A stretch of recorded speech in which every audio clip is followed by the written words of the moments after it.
First of all, I thank God for the opportunity na nakasama kami sa breakthrough. Sa CMB pa lang, as I text sa Coach Benny, yung case, ayaw ko lang. Yung case na last month, yung my mother was in the hospital, admitted. And then the problem is, na-admit ang mother ko, sa dami namin magkakapatid, walang magbabantay in the hospital. So, the ultimate thing is, my father took us, my mother. And then when I called my brother, nakasama ng father, sabi niya gano'n, ate, blah blah blah, etc. etc. Ang dami-dami niyang sinabi na masasakit na salita. And then, nag-argue kami. Tapos, yung problem, hindi na-solve.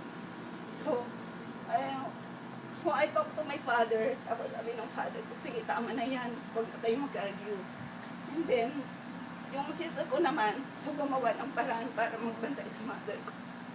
And then, I put on the phone. Then, parang nag-meditate. Tapos sabi ko, ganun God, paano ganito?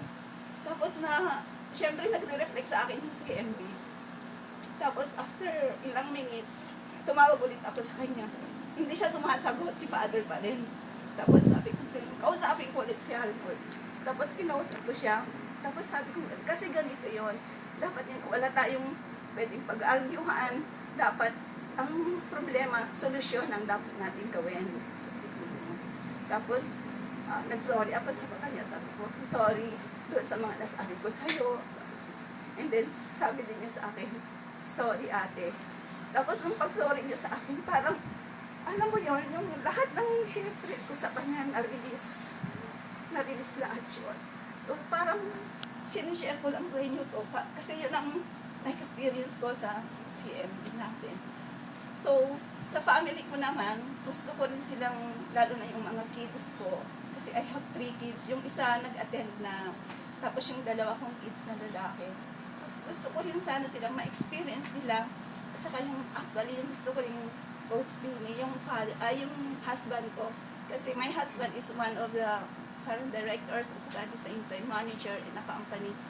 Yung init ng ulo niya lagi sa mga tao niya. Sometimes, ina-apply ko kasi yung mga natutunan ko. Sabi ko gano'n sa kanya, parang calm ka lang kasi lahat ng solusyon ay lahat ng problema may solusyon. So, now, through the breakthrough na ano ko ngayon, I'm planning to enroll my husband siguro mga personal coach muna.